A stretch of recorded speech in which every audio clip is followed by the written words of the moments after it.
Namaste. Welcome to the fourth edition of Leadership Journey with Corporate Sage. When you see an iceberg, what you see is just the tip of the iceberg. Hardly 5 to 10% of the total space is what is visible to us.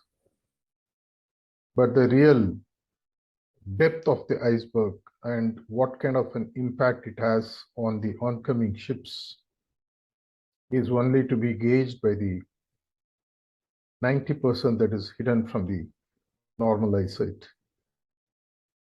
Likewise, in the leadership journey, we all have two kind of faces that we tend to wear. The face that those around us see, and the face that we actually mask it inside of us. That's why in Greek, they call it the persona, standing for the masks.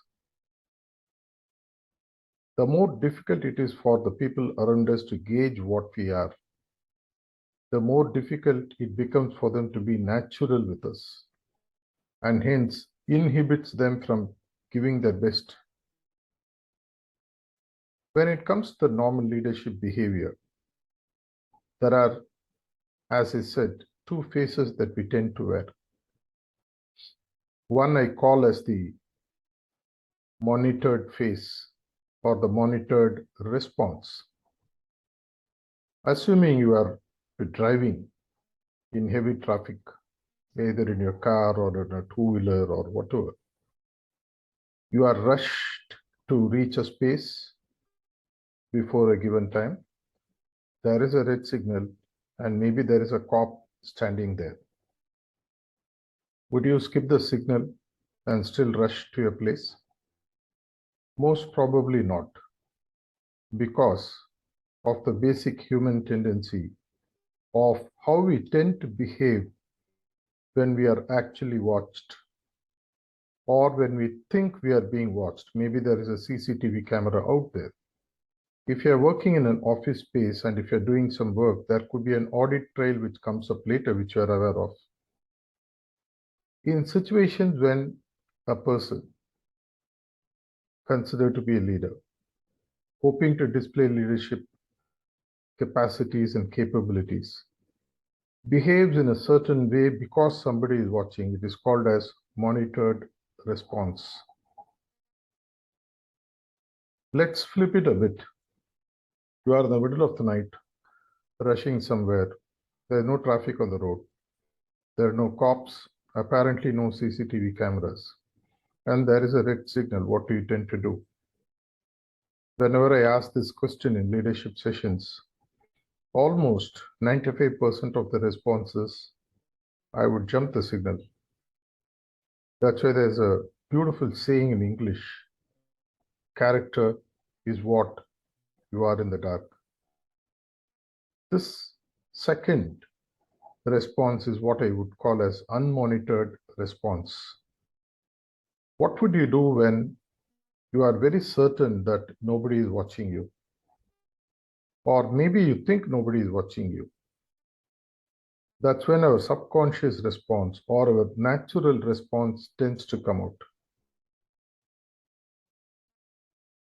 Many times, under pressure, under stress, people take the second route because their natural self comes out. And normally, that is a self that people are not accustomed to seeing. And hence, people get confused.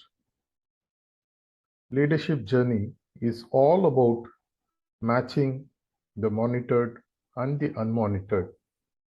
The lesser the variance, more predictable you are as a leader, and hence more reliable you tend to become as a leader.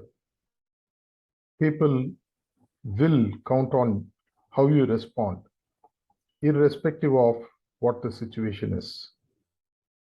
This is a very important facet of leadership, a very important quality for every leader to possess in the journey of leadership. It's not often that You will find people walking the talk. People, when they are given a chance to communicate, they speak eloquently or communicate eloquently about values, about the do's and don'ts of the organization. But when it comes to themselves, do they really follow? We all have a child hidden in us in one way. We tend to ape our parents when we are young. We tend to ape our teachers when we are at school. And we carry that syndrome into our workplace as well. We tend to ape our superiors. That's why there's a famous saying, people do not do as you tell them to do. People do as you do. Hence, consciously, leaders have to cultivate this habit of matching what they say and what they do and how actually they are. This is exactly where the balance of attitude and behavior comes in. As they humorously say, the audio and video should match. Audio is the spoken word, video is what others observe of you.